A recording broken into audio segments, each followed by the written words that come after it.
You got to accentuate the positive. I feel good.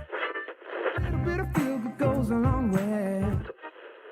You're listening to Karen Swain, teacher of deliberate creation, accentuating the positive, showing you a way to a better life. Accentuating the positive, it's not just fad, it's sanity. Who in their right mind would accentuate anything else? Clap along if you feel like that's what you want to do. Hey, g'day. Welcome to another show, Accentuating the Positive with Karen Swain. We're going to fly around the universe today with our Star Nation family and the wonderful Kevin Briggs, who's going to update us on disclosure, what's happening on planet Earth. And remember, you're listening to Accentuate the Positive with Karen Swain on the United Public Radio Network and the UFO Paranormal Public Radio Network on 107.7 and 105.5. Let's bring Kevin up. Howdy, Kevin. Welcome to the show. Hi, Karen. How are you? Thank you.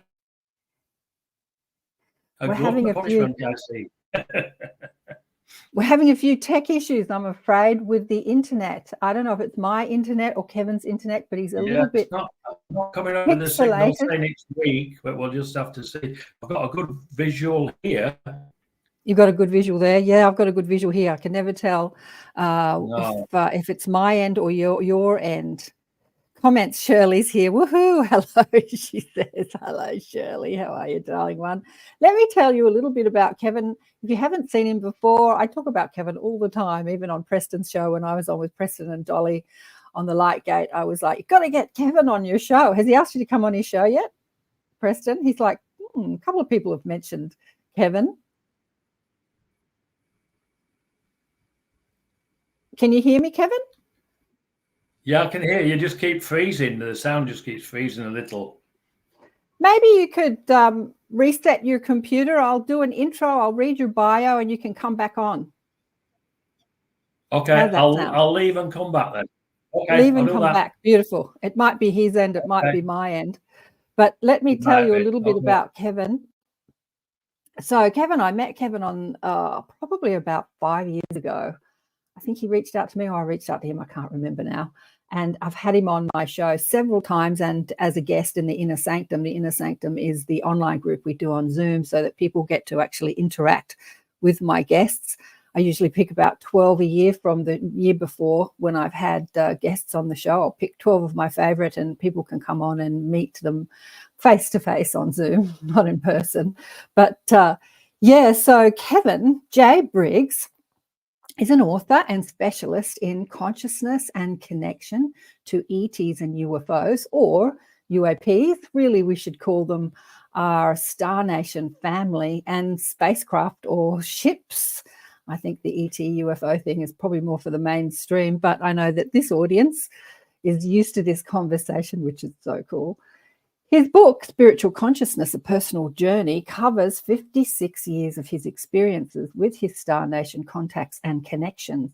He's had open physical contact with his Star Nation guides and family and buddies and friends since he was 8 years old, who are from Arcturus planetary system in the Andromeda galaxy, as well as other Star Nation beings from other star systems. He is connected to a galactic council of 8 beings who are overseeing disclosure and the shift in consciousness on planet Earth at this time. I don't think they're the only beings overseeing disclosure and the shift in consciousness at this time, but they're definitely, he's back. I wonder if that's better. Yeah, that looks better, Kevin. Oh, that's good. Hi, Karen. Thanks again for inviting me back on your show. I hope we don't lose the signal again. So, that's much better. Now. Does look clear. Oh, live radio. I'm just reading out your bio, talking about you. So, for the past, Kevin's spoken at many groups and ET UFO enthusiasts who are always eager to hear his interactions, and has published many articles in various magazines like the Truth magazine. He's done quite a few things, but for the past 2 years, he's been working with Rebecca Hardcastle-Wright and her exo-consciousness community. They meet once a week and discuss different topics. And what you've written to me here is what's really interesting is that the members of the group are now being contacted by the Council of Eight and by Orton D, which are your two main guides from Arcturus. The two that materialized in your bathroom when you were 8 years old, and there's a group discussion about it on the Exo-Consciousness website. There is so who are you with in the group in Exo-Consciousness, Kevin? Well, obviously Rebecca Hardcastle-Wright is the founder of the Exo-Conscious community, and then there's 2 or 3 different groups within the community, and some of us meet we meet every Thursday, 7 of us, and we talk about the different topics. In fact, we just had a meeting this week in relation to the Joe Rogan and Tucker Carlson podcast.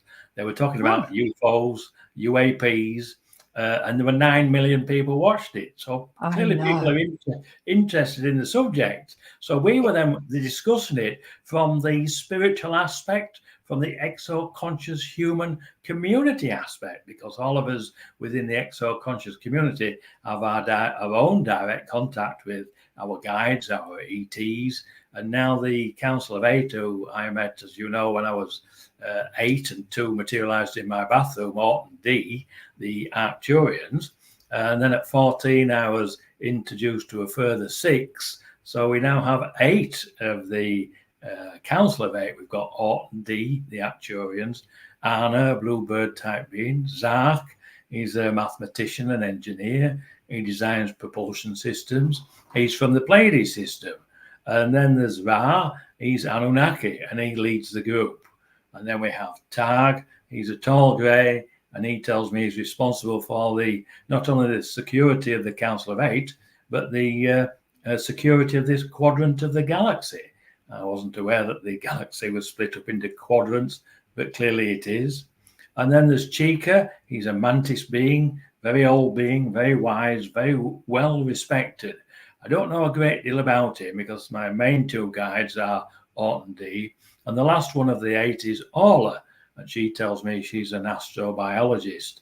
And she's a tall white. She has a pale complexion and her hair is translucent. So that would be the 8 that I have had contact with now all my life. And I was 8 when it started, and I was 70 in February. So it's a lifelong contact with this group of 8, but they're now reaching out to others as well. So it's fascinating that it's not just me communicating with them. And there are other groups, other councils as well, that are here to assist with the full disclosure, or what they call the reveal, when they reveal themselves globally to our species, to humanity, really. Yes, Kevin was just saying he turned 70 this year. Woohoo, happy birthday.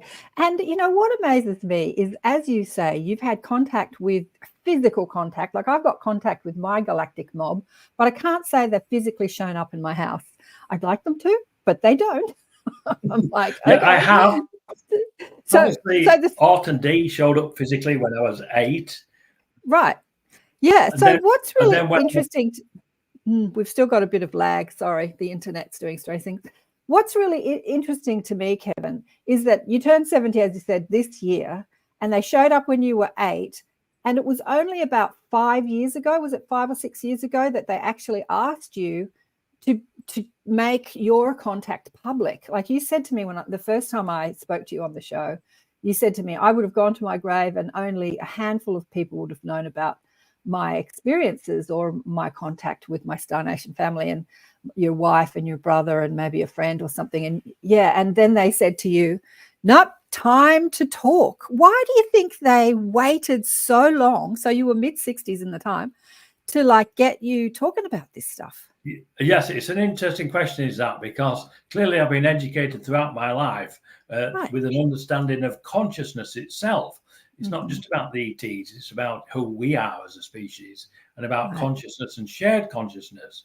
So, but then when they asked me to speak out about 5 years ago, maybe 6 years ago now, And how that happened, they materialized again in my bedroom. It was the middle of the night, and I'd been to the bathroom. I came back from the bathroom, and a bright light appeared outside the bedroom window. It came in through the window, lit up the whole bedroom like a myriad of butterflies, but it was just pure white light.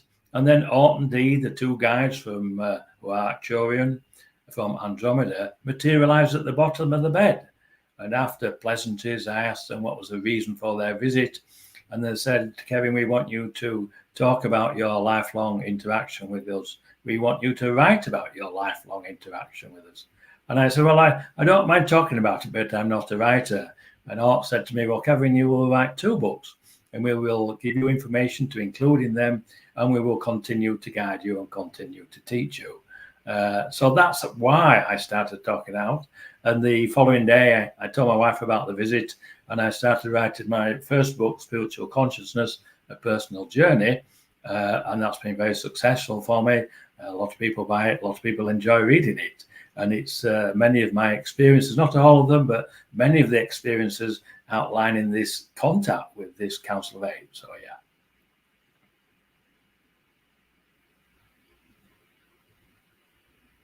I think it's important to say that I'd now started receiving downloads of scientific information.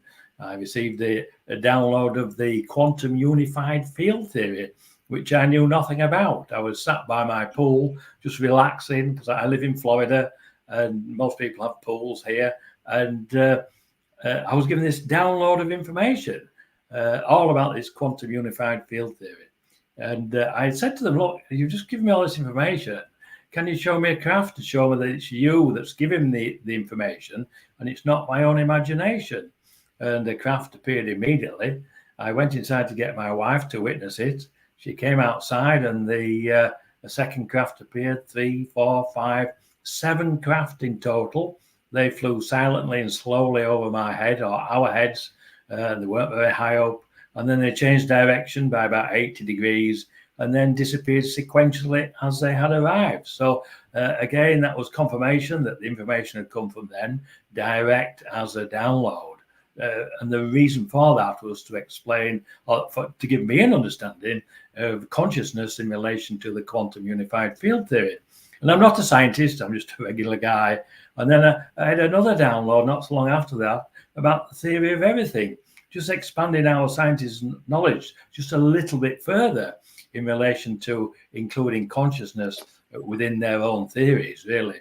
But what's happened is they've educated me to a level of understanding consciousness where I can now communicate with them using consciousness as the modalities for communication, for travel, for healing, for education, for creation and co-creation at their level of consciousness. So I'm really just a messenger, really, a direct messenger from this particular group, this Council of 8, as I've come to know them. Yeah, you said that Orton D are from Arcturus. Have they ever told you where you hang out when you're not in a physical body? Are you from there as well? Well, they do say that I'm part of their extended family, except my physical is in the 3rd dimension. And the only difference between the dimensions are the frequencies of consciousness that they resonate at. So I'm in the 3rd dimension, they're in the 5th dimension. But once you understand consciousness, and now, as I've just said, it can be used for communication, for travel, for healing, education, creation, and co-creation, then you can access all these different levels of consciousness and travel as a multidimensional being, as they do. And we are being educated at that level. And there are many that do this now, but we're able to talk about it within our communities now. One time it was taboo, it was woo-woo, but now our scientists are catching up to it. And all the experiences all have knowledge of this and are sharing that knowledge and are reaching out to others to share the messages from our extraterrestrial star families. Yeah, yeah. Consciousness. I was on a show the other day. Somebody else had me on their show, and she was saying, she asked me the question, what did my galactic guides share about technology? And I said, well, to me, About physical technology, not much, even though I'm interested in it, like anti-gravitic propulsion systems or anti-gravitic magnetic propulsion systems. Like, why aren't we flying around in spaceships? I'm interested in it, but I don't get any information about how to create that stuff. But I do get a lot of information about consciousness technology, which I think is the same information that they're giving you, right? They're giving you our consciousness technology. So we can do with consciousness what we do with our physical technology. Like, we're using the internet, we're using a computer to connect and talk like this, but we could actually do that telepathically. We can have like a conference on the telepathic internet, really, couldn't we? We could do all that with our consciousness. Yes, exactly. If you replace consciousness with the internet or vice versa, they're very similar. They send signals through our atmosphere, as it were, and we can do that with consciousness, and distance is no object. And that's why they explained to me the quantum unified field theory with the non-locality, the duality, the entanglement. But it's also the non-locality, duality, and entanglement of consciousness. And it's in all matter at the quantum level. And when you understand that, you understand why you have that duality. Why, some people can even bilocate. I haven't done that, but I'm able to travel outside of the physical realms at will, and have done since I was 9 years old. And there are many others that can travel outside of the physical realm. So what is the true physical realm? It's a question that many are trying to answer. But we are more than that. We are the physical realm, but we have this consciousness side to us, which allows us to do many other things, contact many other beings, many other societies, really. But we have to explore that. And I've been fortunate in the fact that the experiences that Orton D gave me were just that, an experience. They didn't sit me down in a classroom and educate me. They gave me an experience, and through that experience, I learned about consciousness itself. Absolutely. Look, some of the stories that you've shared with me over the years are so great. Thanks, Aurora. Wonderful interview. Great information. I think so too. Kevin's one of my favorite guests because I've been talking to people for about 30 years, I think. First showcasing them in little meetings that we had every Monday night, and then about 15 years ago, going on radio. And Kevin, you're just one of my favorites because what you have been able to do and your experiences have been just so exponential compared to many of the people I speak to. A lot of people like me have their contact with their ET Star Nation family, their guides, but they don't physically show up. And I think that it was like when you were 9, when the orb showed up, and that gave you the awareness that you could at will leave your body and travel outside the physical body, astral adventures or out-of-body experiences. And you shared with me that you used to, as a kid, go over to your grandparents' place. Do you want to talk about that? Yes, I can do. Yes, that was the first time that I was 9 years old, and an orb appeared in the... I'd had some friends around. It was a Sunday. We'd been playing board games. We finished, we packed up the board games, and they left. I showed them out the back door, and when I turned back into the home, I felt the frequency in the home. And I went looking for this frequency. And I went into the living room. I went upstairs into the 3 bedrooms, back down into the kitchen, and I went back to the living room where the frequency was strongest. And I was drawn to the curtains by the window. I looked behind the curtains, and there was an orb there. It was 4 to 6 inches across, orangey, yellow, golden in color, slightly vibrating. There was no communication, but clearly it was alive because it was moving. And I thought initially I'd brought it into the home. I hadn't, but I now know that was Ort's pure conscious energy orb. And he actually stayed for a whole week. He stayed until Friday. When I came home from school on the Friday, I opened the back door and realized that the orb was no longer there. I walked towards the living room window, looked behind the curtain, and it had gone. But from that moment on, I was able to travel outside of the physical realm as pure conscious energy, as a pure conscious energy orb, as Ort had done. And I suspect that he activated something within my DNA. Our DNA are just light frequencies, and they have information in there, and that can be activated. And I suspect that's what he did. And as a child, I would only use it to go over to see my grandparents in Liverpool. I lived in Wakefield at the time in the UK, and I would relax, open my mind, and just travel over there. I would enter through the roof. I would go upstairs to their master bedroom, and there was a dressing room there, and there was a chair. I used to sit in that chair, look down through the floor, which was opaque, and I could see my grandmother, usually on a Sunday, cooking in the kitchen, and my grandfather reading the newspaper or watching TV. And it gave me great comfort to see them there. And I often wondered, what would they see if they came upstairs? I know the answer to that now. They would have seen my pure conscious energy orb, 4 to 6 inches across, slightly vibrating, my conscious energy. Now, our ET star families, they all have this ability, and we as humans have this ability. We just haven't developed it. Fortunately, I was assisted by that, by Andy, and I continue to travel that way. And I've met them many times out of body, on the astral plane, even in a conscious craft that they created once. And I was flying on the astral plane just for pleasure. This craft came alongside me, and I was invited on board. I went through the skin of the craft, and as I went through, I realized it was conscious. Inside were 2 orbs. That was Alt and D. And on this particular occasion, they'd got a message they wanted me to give to someone, and I said I would convey the message. But I also asked them, I said, let me see if I understand this. Here we are, 3 beings traveling out of body on the astral plane in a conscious craft that you've created. And Alt said, yes, that's correct. And I said, I see you 2 as pure conscious energy orbs. And I described them. I said, how do you see me? And Alt said, we see you exactly the same. So that gives me the same abilities that they have. And obviously enhanced communication, when you can not only communicate telepathically, but you can travel as a pure conscious energy orb, again, at their level of consciousness for that communication. So I think I'm very fortunate. To me, it's just normal. Well, I want to make a point here, because here's the thing. As I said before, I've had Kevin on the show many times, and I've quizzed him a lot about his, state of being and his consciousness. And one thing you said to me during one of our interviews is that I think you were a teenager before you realized that you actually never had a negative thought.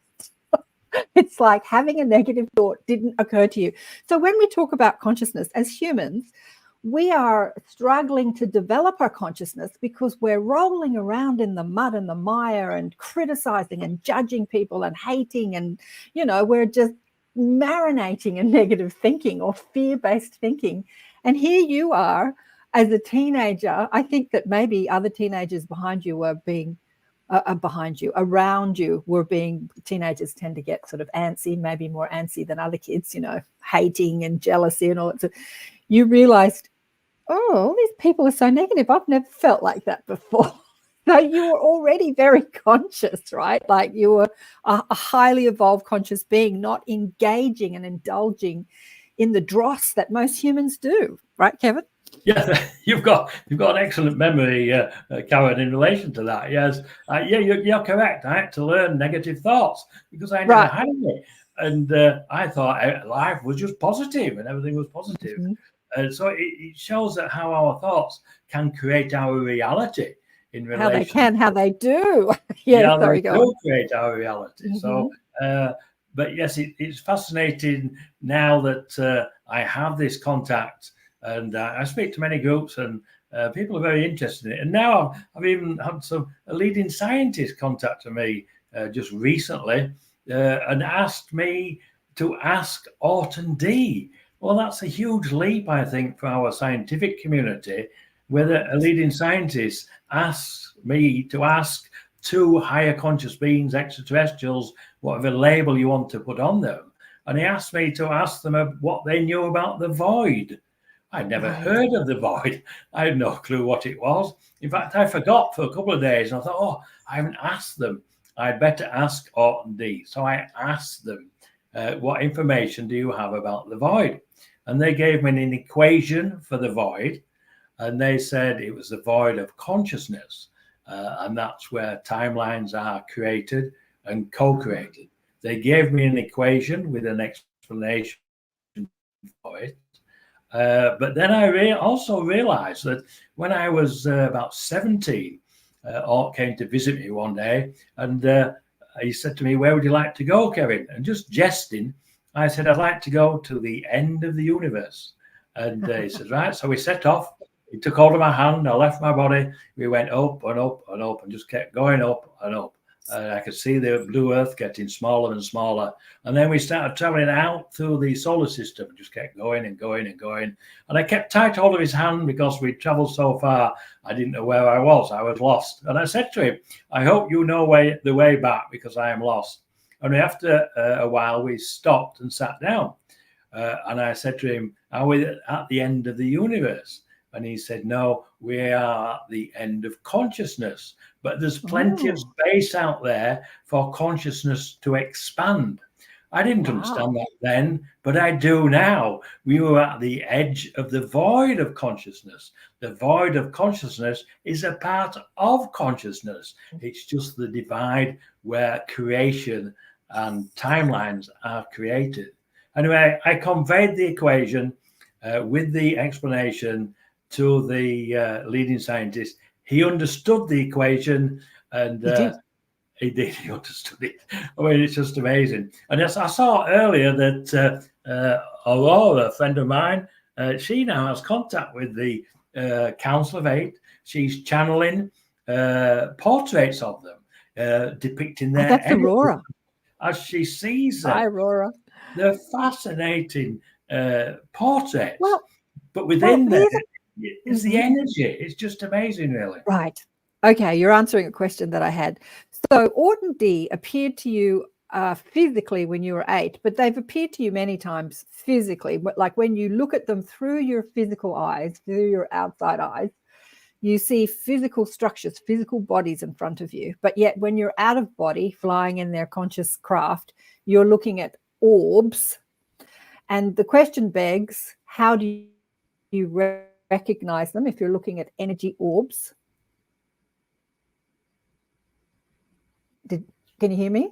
Oh, no, internet problems. Did you hear that, Kevin? Can you repeat the question, please? It goes up.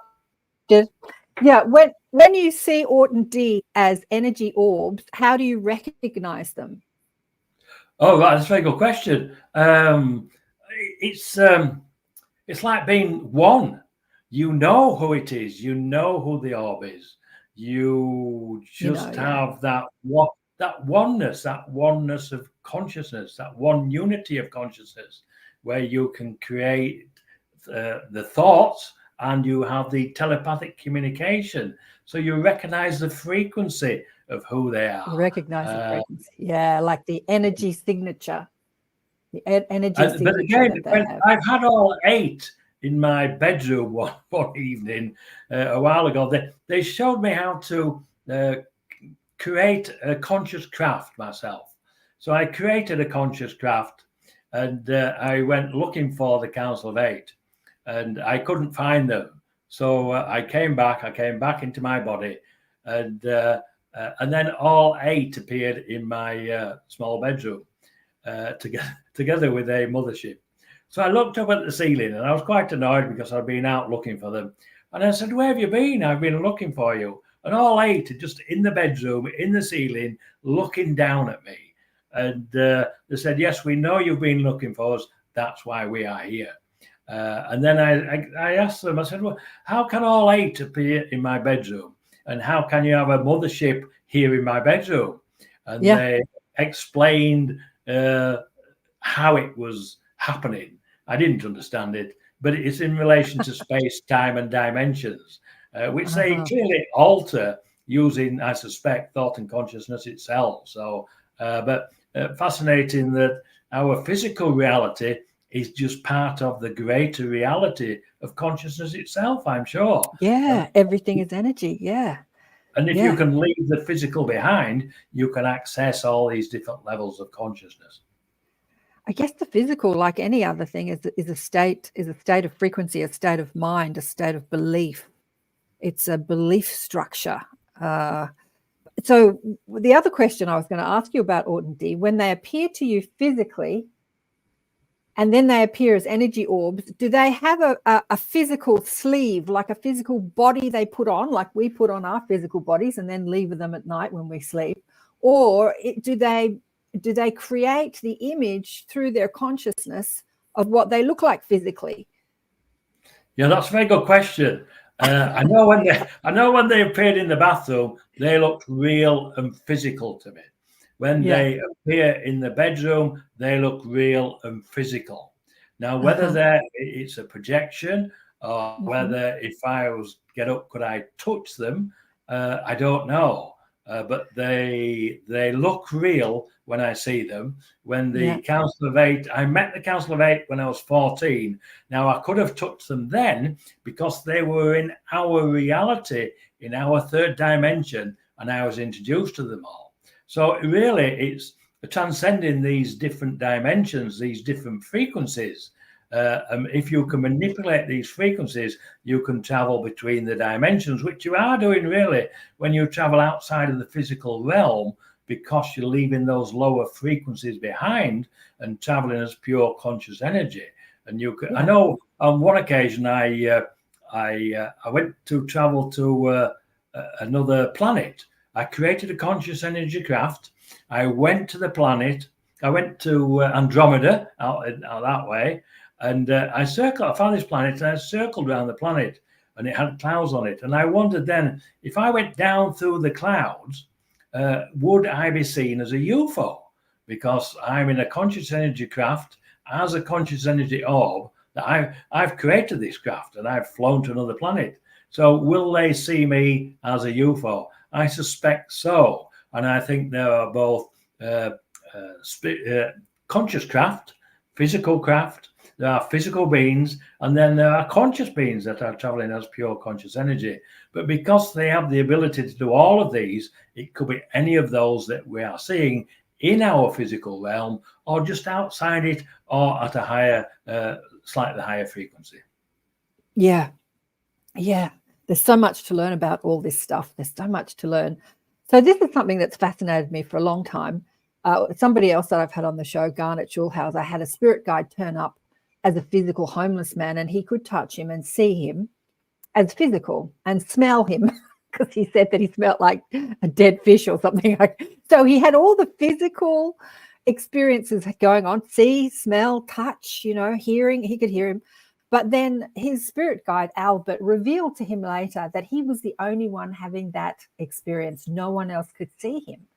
So how that happens just fascinates me. Again, on this other show that I was on, talking about how the guides talk to me about consciousness technology, in the book Autobiography of a Yogi, the yogi whose guru called Sri Rukteshwar had transitions out of the physical experience. He remanifested back into the physical after he died to come back and say, you see, we're not really dead, but he had appeared to him again as physical and then disappeared again. Like he could manifest a physical body and then, so this is what I wonder if Orton D are doing, like rather than giving birth to a physical body, can they just manifest it with their consciousness so that you experience? Yes, that's a possibility. Yes, I do. I know. I was on another occasion, I was traveling outside of the physical realm as a pure conscious energy orb. I've been out to look at the rings of Saturn and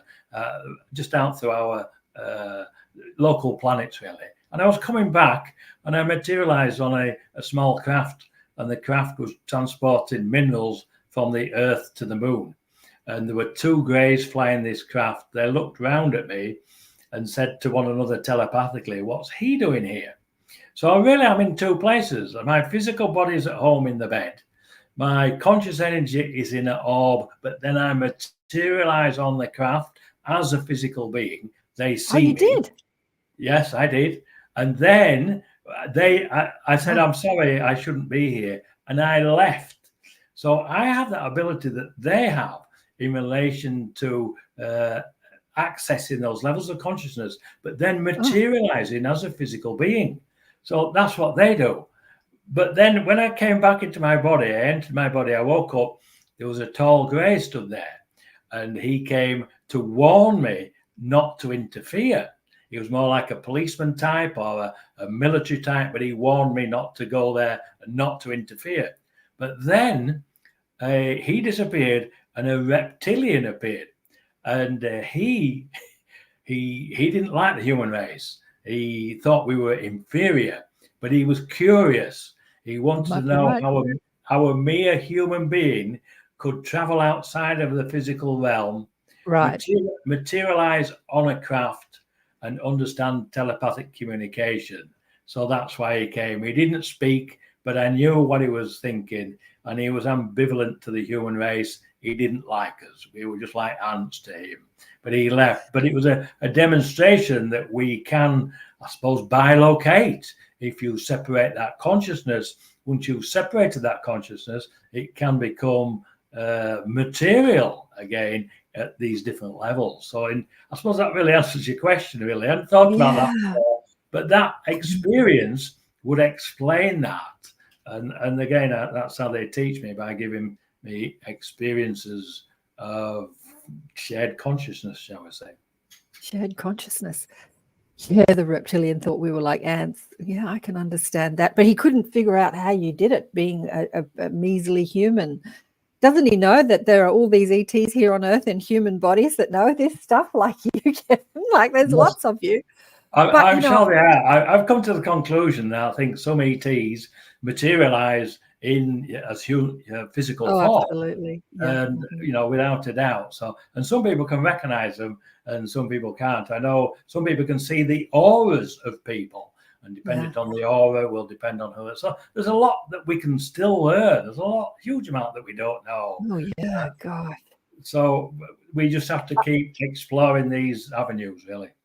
As you were talking about it, I got a bit of a download about how all this happens. But I want to remind people that you're listening to Accentuate the Positive Awakening Consciousness with Karen Swain, and I'm talking with Kevin Briggs today on the United Public Radio Network and the UFO Paranormal Radio Network on 107.7 and 105.3, and we are flying around the universe. So they were showing me when you were talking, they were showing me that just like we have astral experiences and we can appear as a replica of our human experience. I've had this with a dead friend who killed herself when she was 36, and I was in an astral experience with her, and I was saying to her, I was hugging her, and I knew I wasn't in my physical body. I was outside of my physical body, but still appearing as I looked at the time in my physical body. And I'm saying, why do you feel like you're physical? Like I can hug you and feel your body. And I know you're dead and I know I'm not in my body. So I'm having like a physical type experience with her in an astral body. And they're saying that this replica, they're showing me it's like an astral form. And then I asked them, so how do we perceive the astral form when mostly we don't? And that's where our DNA clicks in, to be able to perceive an astral form from a physical experience, from a physical body, means that you have to have a different level of consciousness. You said, Kevin, that you asked if your grandparents saw you, would they see an energy orb? And my guide said only if they had a heightened level of consciousness.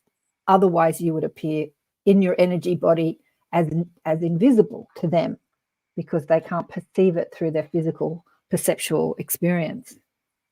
Yes, that would be my understanding, and that'd be why sometimes, say, you have a group of 10 people or 20 people at a CE5 group where they're reaching out and making contact. Mainly, sometimes you'll get 10 people seeing the craft, and the other 10 people cannot see the craft. That's so right. It depends on your frequencies of consciousness, and if we understand that all life has that frequency of consciousness and dimensions have that frequency of consciousness, then if you can access those frequencies, then you can travel outside of the physical realm, which are lower, heavier frequencies. But they keep us bound here.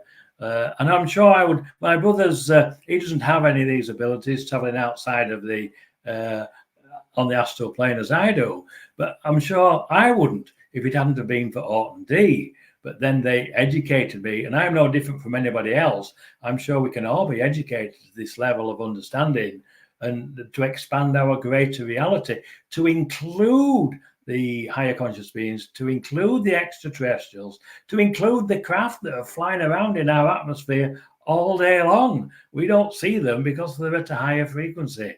But then some people see them on a regular basis. Why? Because once you see them, that activates those frequencies, I believe, and then it makes it more accessible to you to see them. Exactly. And I want to reiterate what we were talking about before. In able to have a broader perceptual experience, a more expanded consciousness, we do have to clean up our negative thoughts, because indulging in negative thinking does keep us locked out of that perceptual expansion. So I have seen orbs in my house all the time, but unlike you, Kevin, and your experience with, I think it was D, wasn't it? And he hung around for a week or so and changed your DNA when you were 9. When I look at the orb, they disappear. Like I'll see it not exactly at the periphery, but not directly in front of me, a little bit off to the side, and then I'll look and it'll disappear.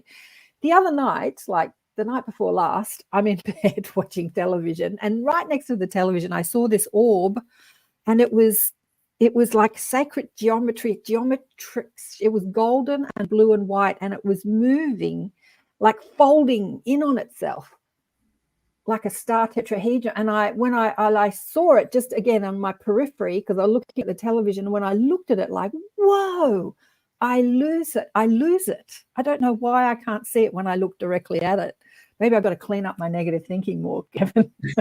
Yeah, I never thought about that as negative thinking, restricting what you say, but it's probably, that's why you have to, I think there's a difference between believing and knowing something, but when you know something, you don't have to believe because you know it.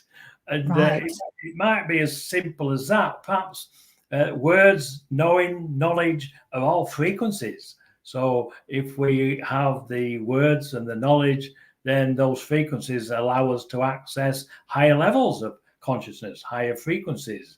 Yes. Like I say, words themselves, I think, have frequencies.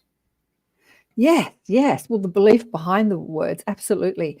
When Preston was on my show a few weeks ago, he was saying that he deliberately taught himself to astral travel, to remember his astral travels at night. And when he was out of his body at night, hanging out with his dead and alive relatives, he would go up to his brothers and sisters who were still having a physical experience. They weren't dead as we, and said, and he realized that they were completely conscious out of body. Like it's like, do you know you're out of your body? And they go, of course we know we're out of our body. And he said, well, will you remember when you wake up in the morning? And they said, no, we don't know how to do that. No, I don't know how to do that. And he said, why not? Why don't you do that? But they just don't remember. So it's that remembering, like you said about your brother. He doesn't have these astral experiences, but he does every night. He just doesn't remember, like Preston's brother didn't remember, and his sister. So it's that expansion of consciousness that allows us the memory of who we are as multidimensional, in and out of body simultaneously, right? That's the work. Yes. Mm-hmm. Sorry, go on. Yes, I suspect that is true, because I know when I was a young child, my mother would say to me, it's time for bed. And I go to bed because I knew when I went to bed, I could go anywhere I wanted to go. I could go and travel. I would think about very often, where shall I go tonight? What shall I do? What shall I go and explore? So it wasn't going to bed and going to sleep for 8 hours. I was off on another journey. But again, I thought that was quite normal. And I could even explore past lives by doing that, because I think that, I don't fully understand it, but we're able to do that. But I know that it's consciousness that's the key, consciousness that's a conduit for this greater reality that we live in, that we share with others, with the multidimensional beings, with the higher conscious beings, with the extraterrestrials. I suppose it's a bit like the ants at the bottom of my garden. You know, they don't know I'm here. If I go down and stamp on their ant nest, then they all come out and see what's going on. But apart from that, they don't know I'm here. I can't communicate with them at their level because they communicate with chemicals and things. And they're not really bothered about me anyway. But perhaps it's the same with the different levels of consciousness. They're in my consciousness, of the ants, but at a lower level of consciousness. So I'm not able to communicate directly with them. Although I do have a story with my brother who has some ants. He lives in Spain, and there's some ants coming on to his worktop in the kitchen. and he just sprayed them with some insect killer. I said, "You don't have to spray them." I said, "Just tell them you don't want them on the countertop, but give them a reason and tell them if you don't, the reason why you don't want them on the countertop is because you prepare food there. And if you do continue to come on the countertop, unfortunately, I will have to kill you." And he said that to them, and all of them turned round about from one, and they all went back down the hole. And I said, "What did you do with the one?" He said, "I killed it." So, we can communicate with these insects at levels of consciousness, but not through the chemical communication that they use. I also had another experience with my brother. Really, it's an example of communication using consciousness as a conduit with the insect realm. He retired and he moved down to Spain. And he said to me one day while we were having a Zoom, he said, "Kevin, you should see the size of the butterflies here. They're huge. We have butterflies in the UK, obviously, but not as big as they have in Spain." I said, "Well, why don't you go out onto the balcony and ask the butterfly to come and land on your hand?" But I said, "You'll need a reason for it to do that. So the reason is you want to look at the beautiful colors on its wings." So he indulged me. He said they won't do that, but he went out onto his balcony. This butterfly flew past. He said to it, "I'd like you to come and land on my hand so I can examine the beautiful colors." It went out of sight. It turned around. It came back and landed on his fingers on his hand. I said, "Right." And I was watching this. It was live on Zoom. And I said, "Right, now what you need to do, ask it to go away and come back with a friend, because you want to compare, but you need a reason again. You want to compare the colors on its friend's wings." So he asked it, it took off, it flew out of sight, it came back, it landed back on his fingers, and it brought a friend and it landed on his forehead. And he compared the colors of the wings. On that particular day, he had 12 butterfly landings on him. The following day, he said to his wife, "Come on outside, we'll go and ask the butterflies to come and land on us." He went outside, 3 or 4 butterflies came and landed on his wife's arm, landed on her glasses, landed on a book when she was reading. Once you make that contact through consciousness, then it expands our reality. He now communicates with the butterflies. He has them landed on him when he makes a request. And this is the level of understanding of consciousness that he has now, because he tried it, he practiced it, he was open-minded to learning about it. I now call him the butterfly whisperer. So, but it's a great example of an experience of using consciousness for communication. Absolutely, the butterfly whisperer. But again, Kevin, when you are communicating with different levels of consciousness, there is a great appreciation there. Like, you can't do it. I found, a lot of people have found, communicating with animals, that if you try and communicate with anger, it gets you nowhere. But if you communicate with appreciation and gratitude or love, you're going to have much better time at getting your point across, if you like, rather than being angry at the ants. "Get out of my kitchen." You can say, "Lovely to have you here, but please leave." Exactly. He had to give the answer reason. Yeah, please leave. Yeah, but it just shows that level of communication that we do have. We just don't use it. We're not taught it, and we don't really respect the animal realms, the different realms that are here, sharing our shared consciousness. They're part of it, and we have that ability to communicate with them if we desire to. Yeah. Absolutely. Well, you've also been up on craft. You've been up on the ships, and you've seen your galactic family, your galactic mob, up on the ships in their physical bodies. I wonder how that all happens. If they can sort of hang out as energy orbs, when they congregate and have meetings on ships to sort of, discuss the state of the universe or the state of planet Earth or how to evolve human consciousness, they're all showing up in a physical form. How does that work? Do you know, Kevin?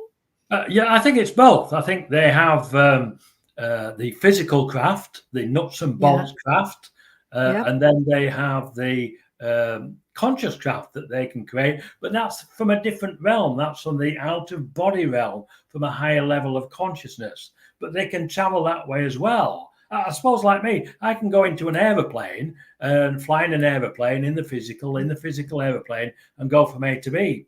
but I can also travel outside of the physical realm and travel as a pure conscious energy. Well, that's what they do. Only their aircraft are circular. They've got different propulsion systems, and they don't obey our laws of physics because they've got a better understanding of physics than we have. So it's really, we can do what they do. But we just have to learn how to do it, really. We'll say, I'm sure perhaps we have some anti-gravity craft of our own now. It's really old technology. I know I was asked a few years ago by an engineer. He said to me, Kevin, what did your ETs know about the propulsion system for anti-gravity? I said, I don't know. I don't know anything about it, but I'll ask them. So I asked them, and they gave me a download with like a schematics and explanation of how an anti-gravity propulsion system worked. And I sent it to him, and he was fascinated by it. Whether he wanted to try and build it or not, I don't know. But it was fairly simple from my perspective, what they gave me. But and they also said that the reason why they glow when they're in our atmosphere, because it excites the engines, the propulsion system excites the ions in the atmosphere. So we see a glow. And that time when I saw the 10 craft, they were all glowing. There were big balls of like spheres just flying in unison, changing direction. So that would explain that. So I think that they have both. They have both. So at will, they can be in their physical body or outside their physical body. I guess when we expand our consciousness, we can do that at will too. Like you have that ability to do that.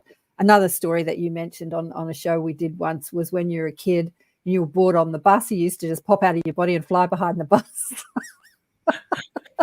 You got an amazing memory, Kevin. I never talk about that, but yeah. Many people tell me those types of things. As I said, I've been talking to people for years and I still haven't heard those types of I would love to have that level of consciousness. I do not. I have clear, open communication with multiple levels of, consciousness, but I don't have that command of being able to just pop out of my body at will and pop in.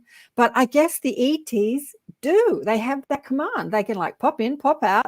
They're completely in control of whether they want to appear physical or astral or be an energy orb or Yes. Yeah, I'm sure. And obviously, again, when I was doing that, I was about 18 probably at the time, traveling to work on the bus, and I think, oh, it's a beautiful day. I'll just leave my body and fly behind the bus. I mean, but to me, it was just normal. And leaving my apartment in the morning and deciding which bus stop to go to because the different lengths of the bus lines. And I would nip out the body, fly up to the bus stops and see which was the best one to go to. Or I'd say if I was going around to see a friend, it was a 10-minute walk. So instead of walking 10 minutes and he wasn't there, I just nipped over first, made sure he was at home, and then walked around. So natural to me. And I can still do that if I want to do that. Do you do that? Yes, it's still natural. I can go anywhere. Very often, not so long ago, I thought, I'll go and have a look at the Eiffel Tower. So I just relaxed. I went over there to have a look at the Eiffel Tower. I'm flying around. I think, well, there's no tourists here. And there's all these armed policemen. What's going on? And I thought, I'm not quite sure. Anyway, I come back to my body. And then later on in the day, I was watching the news. There'd been some threat. So they'd cleared all the tourists and put the police out around the Eiffel Tower. So it was really confirmation that I was just there. I went to have a look. I just thought, I'll go over there and have a look. Or sometimes I'll go to Russia and have a look at the buildings. The architecture there is fascinating. But it's just you pop out and go and you come back, like going to the shops.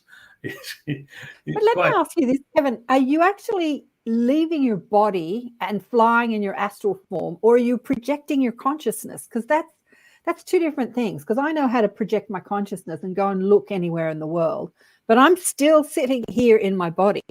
Like I remember I was telling Preston when I was on his show during the Australian fires in 2019, 2020, I was in the shower and I was outside of my body looking at the underneath a ship, magnificent ship. And then the next minute I'm in the ship looking at these greys holding marsupials. And they said to me, don't worry, the animals won't go extinct. We have their DNA and we have some of them we've rescued some of them. We'll put them back after the fires. But I was aware that I was still inside my body. So I wasn't leaving my body at that point.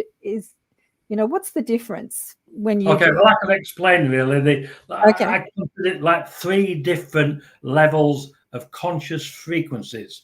Say I'm sat here now and I want to go on remote view, say the Eiffel Tower, because we mentioned it. So I can go on remote view the Eiffel Tower. That is a level of consciousness. If I want to leave my body and travel on the astral plane, that's a higher level of consciousness. That's and higher. go and see the other areas, say like the Eiffel Tower. But then the next level of consciousness will be traveling as a pure conscious energy orb. So you've got 3 levels there of consciousness.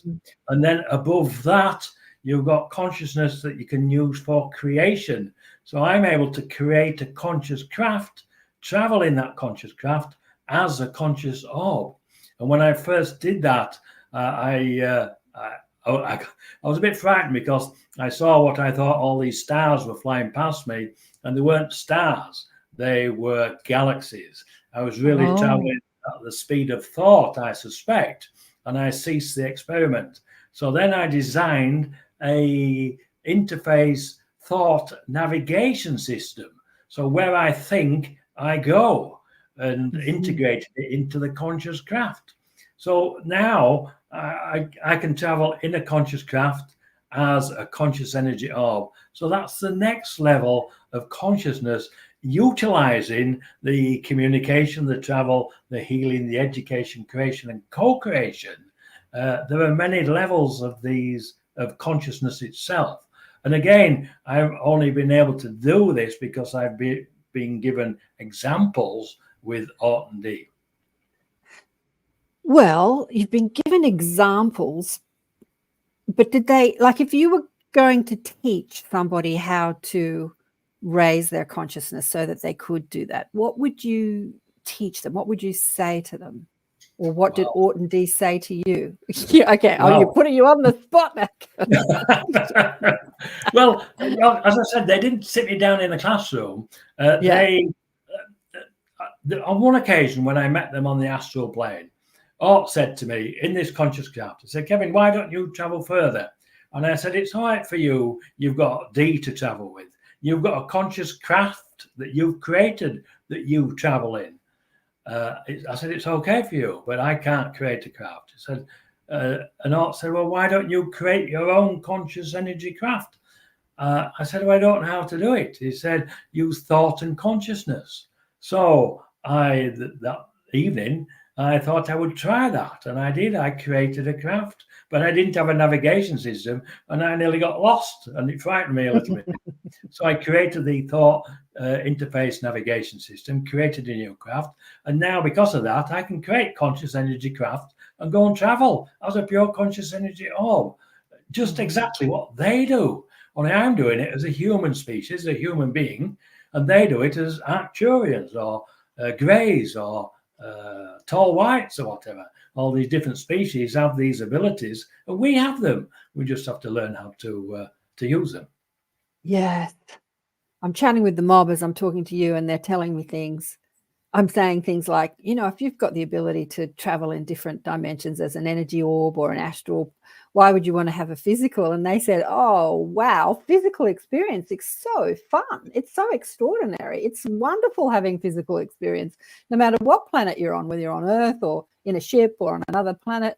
It's great to be able to have that choice of having a physical experience in one moment and an astral experience in another, and you can project your consciousness in one moment and be an energy orb, and then having that ability to like shift between gears at will. Like, I'm going to have this experience now and then this experience now. And they're saying humans don't understand. Humans do it, but they don't understand. They have the choice to be able to do it. They also said to me when I was asking, how do we do that? They said, well, it's the same as anything else you create. You have a thought and then you line up the thought. And so they were saying that humans don't do it because they don't believe they can do it. They don't know they can do it. But it's, again, to do with belief. And when you know and believe that you can do something, you'll do it. And I'm like, okay, well, that's pretty simple, isn't it? I mean, yeah, it is. It is as simple as that. That's Right. the power of thought, the power of consciousness itself. But I would agree with you. I love being in the physical realm. It's so You do. beautiful interacting with other people, interacting with all the nature, the animals, the insects, even the ants who bite me. But it's all part of that shared consciousness. And when you look at the life around you, I go out and sit in a chair under a big sycamore tree, and the amount of life that's there, that's surrounding you, that's going on, it's another dimension, you might say. You've got ants here, you've got insects, you've got grasshoppers, you've got butterflies, you've got dragonflies, you've got squirrels, you've got larger animals all wandering about, doing their own thing. What a great place to be in the physical and be part of that. I remember one occasion, there was this big grasshopper. We have some big grasshoppers here in Florida. And I saw it, and I was sat in this chair, and it was about, 10 feet away from it. And it hopped, and it came towards me. I thought, you're going to land on me. I know you are going to land on me. And it hopped again a bit closer. Then it hopped to the left about 6 feet. But then it came back again. And I said to it, I know you're going to jump on me. Well, it leapt, and it landed on my shirt about here. And then I looked at it. It was ugly. It was a big grasshopper. And it started walking up my shirt, up towards my collar. And I said, I don't mind you landing on me, but don't go down my collar. Go and sit on my shoulder. It changed direction, and it sat on my shoulder for about 5 minutes, and then it jumped off. But if I hadn't have sat there and interacted with that insect, but what a great pleasure to share that moment of consciousness with another being. Another being. And that's why I'm already sat under a sycamore tree, which is another being, another life form, which is attached to the planet Earth. There's as many roots as there are leaves on the tree. But we have to recognize that and then enjoy this physical that we are in, with the added advantage, if you can relax, meditate, open your mind, then share the greater realities of the consciousness that surround us at the higher levels. So I just feel fascinated, privileged to be here in the physical. I know many years ago when I was younger, my higher conscious family wanted me to stay with them, and I said no, I'm enjoying my physical. I like it down there, and I've got things I want to do. Well, I'm still enjoying my physical. I like it down here, and I know when my physical does expire, I'll go to a high level of consciousness, and then if I choose to come back again, I can come back and explore another physical, another life, another dimension. And that's the beauty of having the knowledge that we have. And, well, I think I've said this. So I think I've said this on pretty much every, interview or show conversation I've had with you. And of all the people that I have spoken to over the years, I think you're one of the first or the only people that have ever said how much they're enjoying their physical when they have the ability to be outside of it consciously or with awareness or deliberately. Many people who've had NDEs or spiritually transformative experience, and they reach the higher realms and experience the bliss and the energy frequency of the higher realms, and they come back into density. They're like, get me out of here. I don't want to be physical anymore. But you say, I'm enjoying my physical, and you really do. You enjoy throwing a steak on the barbie and having a beer with mates and doing all that it is like what humans do, like you don't sort of sit around and in yoga sessions like a lot of people in the spiritual community do. You just really enjoy being human, right, Kevin? Yes, that's the key. I know some people have very difficult lives. There's a lot of turmoil on the planet at the moment, but that's why I feel so privileged, because I've been given the information and having understand it. I use it, I utilize it, and I try to share it with others, as many as I can. And like being on your podcast today, Kevin, without people like yourself, I can't get that information out there. And there'll be other people that are having these experiences and they don't know what's really happening to them. So when they hear people like myself and Preston Dennett, you had him on your show, and many others who speak out about it now, the many experiences, I like the word experiencer, because we have that those experiences that we can share. And like with the exo-conscious community with Rebecca Hardcastle-Wright, that's an amazing community of people like myself with all these different abilities, but all human abilities. We must express that these are human abilities. We are evolving as a human species with the assistance of our ET star families. That's the beauty. And they're no threat to us. They are here to assist. They tell me that they will share their technologies with us. They're already doing that with, I think, Dr. Sandra Rose Michaels and her EE system healing machines or computers. They use scalar energy, scalar frequencies to repair the bodies and things. That's technology from our extraterrestrials. So they're already sharing some technologies.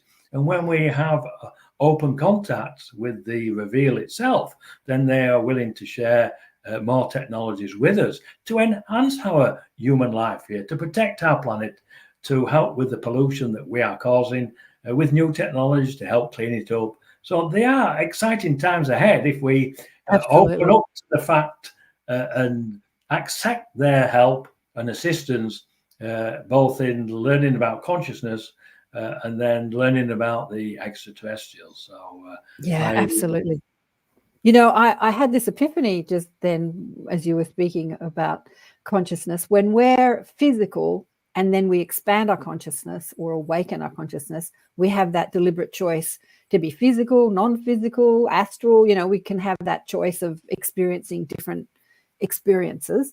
But when we're dead, we can be astral or we can be, you know, energy orbs, but then we've taken away one of the experiences, like we've got less experience to have. So in a way, being physical and having the ability to be all the others simultaneously gives you a broader playground, if you like, a broader things to play with. Yeah. Yes, it's like having your cake and eating it. So a friend of mine died when she was 40. She was born affected by the drug thalidomide, and so she was very sick her whole life. And she had a pretty traumatic life, but she did a lot of personal growth courses, and we started some spiritual groups. She used to come to my spiritual groups. We started them together, and started to see that maybe it was a choice to come in as that as a sick person for the experience that it would give her. And after she died, I was in the ocean and she came to me and she said, "Enjoy the touch of the ocean, Karen. Enjoy the feeling of the water on your skin." She said, "To me, it's just a memory now." And she was just reminding me after she left her physical body of, you know, to really appreciate all that it is to be physical, that we can't appreciate, that we can remember it and we can conjure it up through thought and memory, but to have that physical experience of water on your skin and all the things that, you know, eating chocolate and all the things that we do as physical beings. Yes, I would agree entirely. But obviously, she's learnt that now because she's passed to the high level of consciousness and then really appreciates the physical, even though she did have some disabilities. She still very sick. appreciated that physical realm because it has those things, like you say, the feel of the ocean, the feel of the water, eating chocolate. I've just had some chocolate this evening, actually.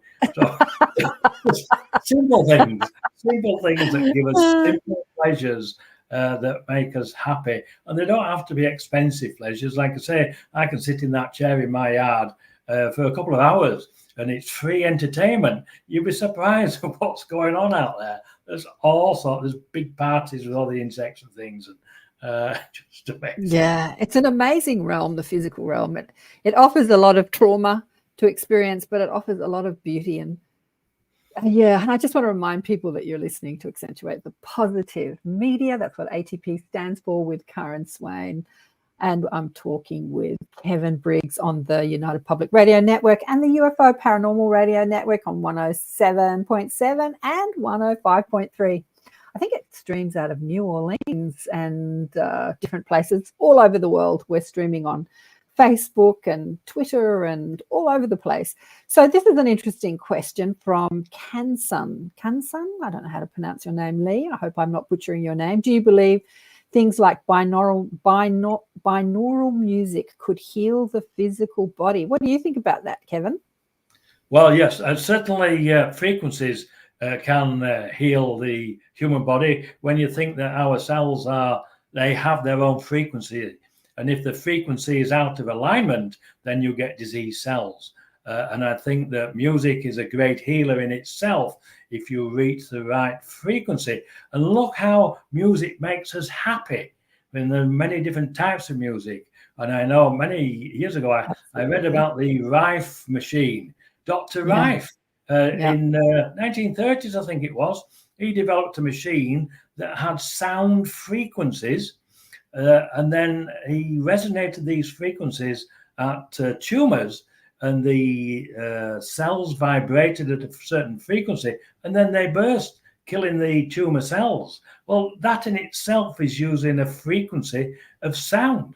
And the binaural music that this question was about is probably similar to that. We can heal through music, we can heal through sound, we can heal through light frequencies. That's what the EE system does in relation to Dr. Rose Michaels. So, but again, they're all frequencies of sound, even your frequencies of color. What about when we see artwork with these beautiful colors and things?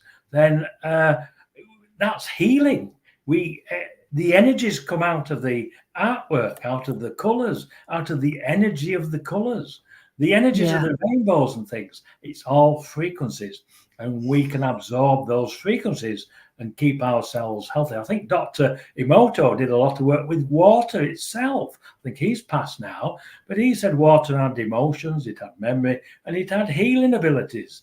So if we're able to communicate with consciousness, the consciousness of the cell, and speak to the cell and the water within the cell, then we can heal ourselves just using thought and consciousness. And at the same time, listen to like music that you like, make yourself happy, put yourself into that frequency where you feel good, where you feel healthy, heal yourself. That's the key. I think there's so many things that we can do to keep ourselves healthy, happy, and alive in this physical for as long as we can. I've already been shown my next incarnation, Karen, anyway, so I'll probably come back and see you in that one.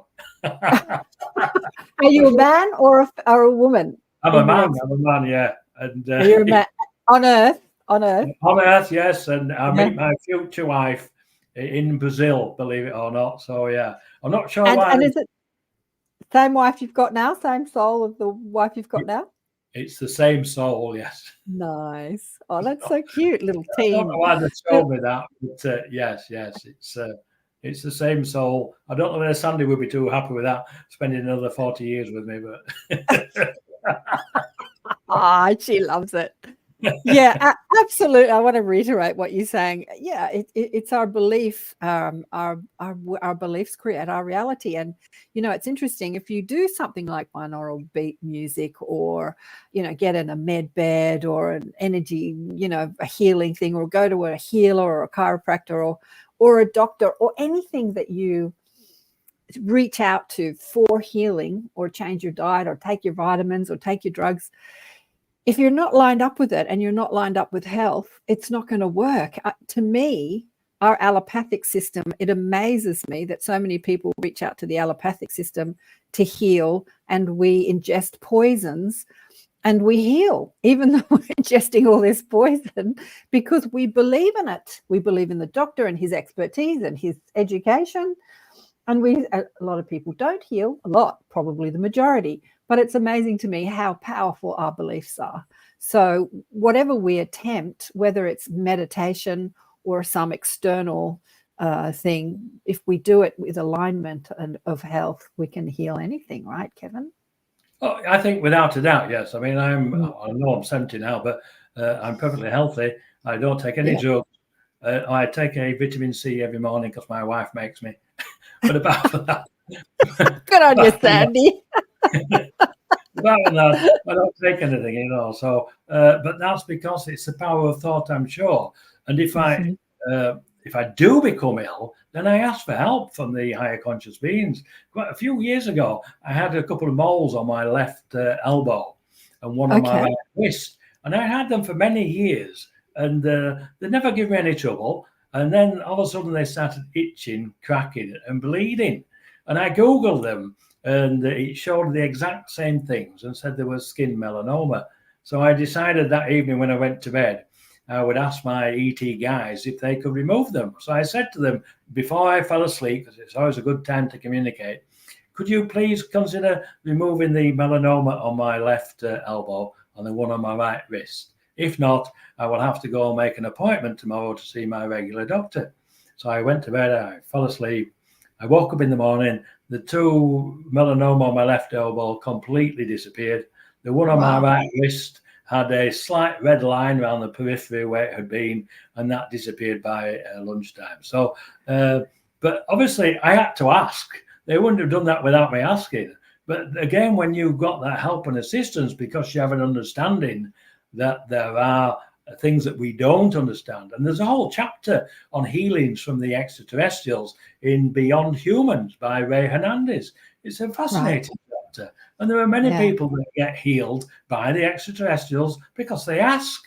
It's as simple as that. And again, what you mentioned earlier, you have to believe in it as well. So yeah, I did have to have a new hip once. I wasn't able to heal that, and they weren't able to do that. So I went through the regular system and had a new metal hip. So, but that's about 20 odd years ago now.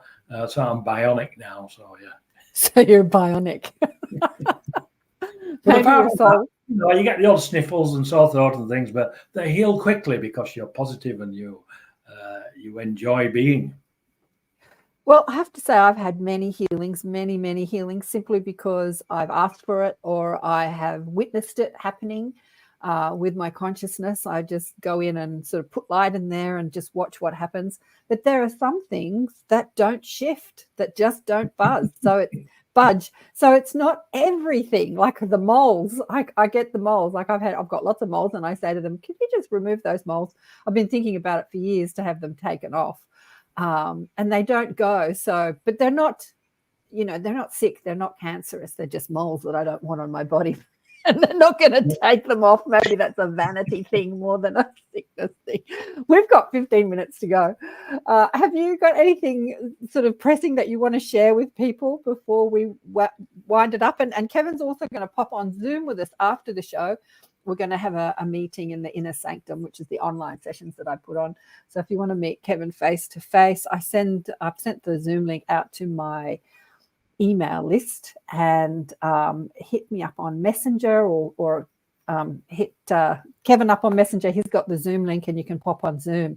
But anything pressing that you want to share with us? The second book, what's happening in the second book? Yeah, recently I've been going to some CE5 groups locally with a friend of mine, Gary, and while I was there, I did a meditation with Melanie Barton, and I spoke with Art, came through and spoke to us. We then went outside to do the CE5, and then Gary's got some radios that he uses, which was first introduced by Jimmy Blanchett, and we were sat outside, and the radio in front of me started chirping. So I said to Gary, "Why is the radio chirping?" He said, "Oh, they want you to speak into the radio." So I spoke into the radio. And I was taking it quite lightly. I said, "Is there anybody there?" And it chirped once for yes. So because I'd been speaking to Art, I said, "Is that Art?" And it chirped once for yes. So then Melanie, who sat next to me, said, "Can you give us a verbal communication?" And a female voice was heard. So I thought, perhaps that's D. So I asked, "Is that D?" Chirped yes. So I thought, wow, so we're now speaking with Art and Dee. We had conversation with them for about 10, 15 minutes. We asked them to show us a craft in the northern sky and flash 3 times, and they did. So now we've got telepathic communication. We've got a channel with them, and now we're communicating using the techniques by Jimmy Blanchett using radios. So that's direct contact with extraterrestrials with 3 modalities of contact. I think that's just fascinating. And we've touched briefly on physical contact on 2 occasions. At Gary's, someone was touched on the shoulder and one was touched on the leg physically while they were doing the CE5s. So they are reaching out to us. And I know my friend Aurora, the Council of 8, are reaching out to her now through her channeled artwork. And that, again, is on the Exo Conscious Human website, which is exoconscioushumans.com. You can see Aurora's artwork, see the Council of 8, how they are depicting themselves to Aurora. the vibrant, the colors, the energies, the consciousness within the portraits jumps out at you, and you can see, you can feel them. Yeah. So I wanted to show those pictures on the show today, but we didn't get that. We didn't get that happening. So yeah, the exoconscioushuman.com, you can see them there, because I saw them on another show that you did recently. Who was that with? That might have been. There were different photographs. They were depictions by Kathleen Marden. She drew the Council of Eight as she saw them and as I saw them in the physical. And what Aurora's done are the channeled ones from the Council of Eight themselves, and so they're depicting their energies within the. So they're a totally different depiction of the Council of Eight. So, but obviously that both are both valid. But very interested to compare the two, really. Yeah. The two, yeah. So what do the council say to you in your downloads, in your channelings, about where humanity is at this stage in our evolutionary process? Because a lot of people are going, terrible things are happening, and, you know, planet Earth's doomed. And some people will say, oh, no, it's all love and light. What do they say to you about how we're doing? Okay, well, they're saying we've just created a new timeline. There was a Hopi timeline, which it had a fork in the road. One went to the extinction of humanity, and the other one went to the golden years for humanity. We now, through the exo-conscious community, have created the new timeline, which is still moving towards the golden years for humanity. And we've been able to do that because we have an understanding of co-creation and creation through the void of consciousness. And that's why we were given that information. So we are on the right path. We are moving forward towards the reveal globally. And once we do that, our ET star families will share their technologies with us. They will help us evolve as a species. They will help us evolve an understanding of consciousness, as I do. I'm able to communicate with them at their level of consciousness. We will have new technologies for healing. We will have an understanding of how we can heal ourselves through thought and consciousness. So really positive, exciting times ahead. We've also been given permission from our ancestral indigenous peoples to land our extraterrestrial crafts on their sacred land. And that's come from the indigenous people's ancestors. And there's a channel I recently did on the exo-conscious community that explains all this. So if you're interested in that, go on to, again, exoconscioushumans.com, have a look at the channel and see what you think. I think it's very exciting times ahead, because we've reached this level now to where we have an understanding of creation and co-creation. And that's the important part, because we are creating the future. We are co-creating the timeline for the reveal globally of our ET star families, ambassadors present. So that's where I'm working towards others.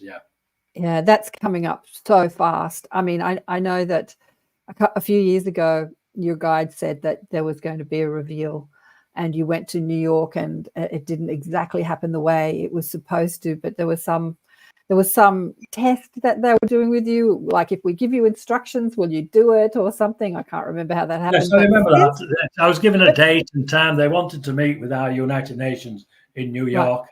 I did contact them, but again, it was part of a test, I think, to see if I would convey these messages. I did. I went to New York on that weekend, and they didn't materialize. But the information was given to a friend of mine, Terry Lovelace, the exact same information. And he contacted the same office in Washington, D.C. at the UN as I did, because he knew Dr. DePippo there.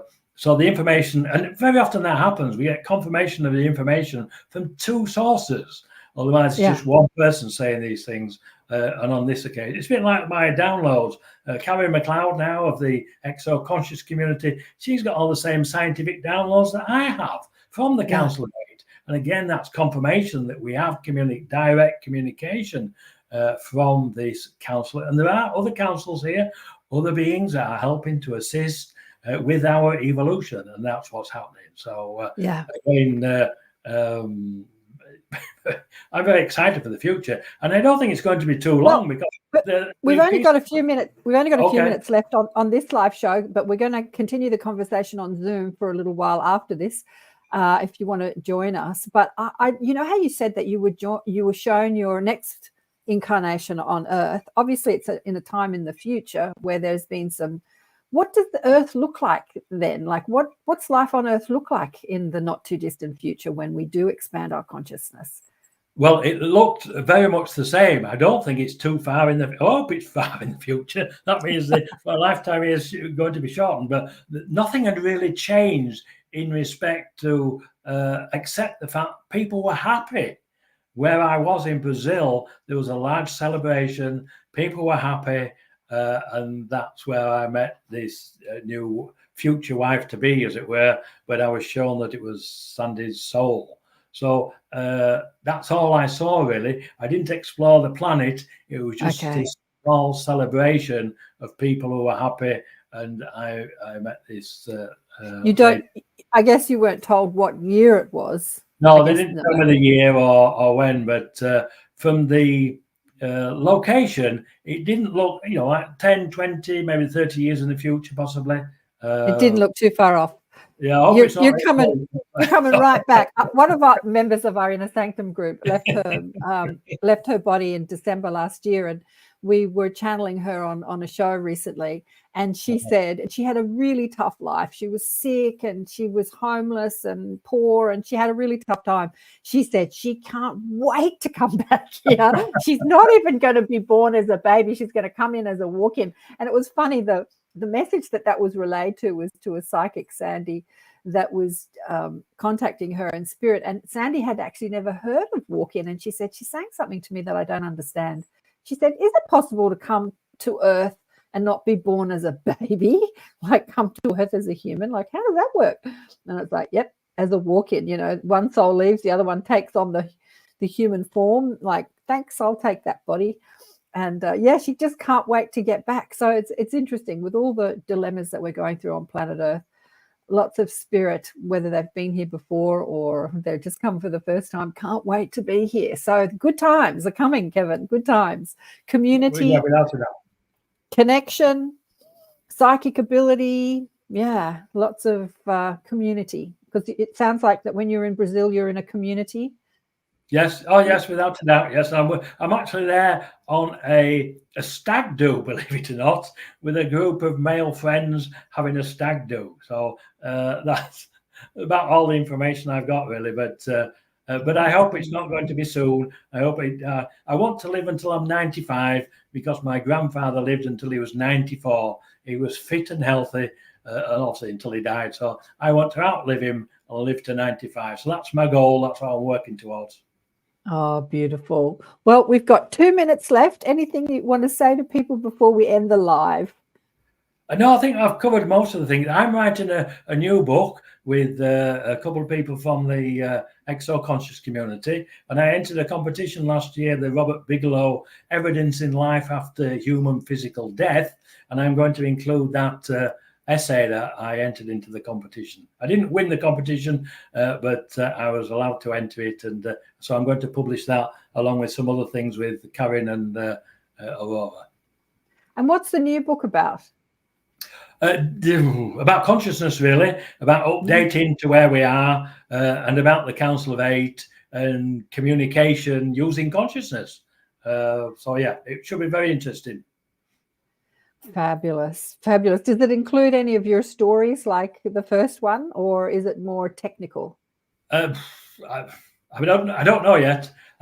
We've got so many words done so far, and I'll see how many we've got. And then if I need to fill it out, I've got some other experiences I haven't spoken about yet, which are quite interesting. I could put them in the book to make it more interesting. And but there's a lot of information within the essay. It was a 20,000 word essay for the competition. I didn't win. I think Jeffrey Mishlove won the competition, but Mishlove won. The honor of being allowed to enter was great. So. That's fantastic. Thank you so much for coming back on the show. It's always a joy and a pleasure to talk with you. You are amazing. One of my favorite people on the planet. an extraterrestrial consciousness or highly evolved consciousness in a human form, loving his physical. Remember, if you want to chat with Kevin on Zoom, we're going to pop into the Zoom room now. Either send me an email. I don't know if I'll be able to receive the emails, but I'll check them, or on Messenger on Facebook, or if you know Kevin, talk to Kevin on Messenger on Facebook, and he'll give you the Zoom link. Thank you, gorgeous one. I just loved having you on the show again. I'm going to have you again and again. Thank you, Kevin. Thank you for inviting me. I really appreciate it. I do. Thank you. And remember, Kevin's also got a website, kevinjbriggs.com, right? Yep, that's correct. Bye.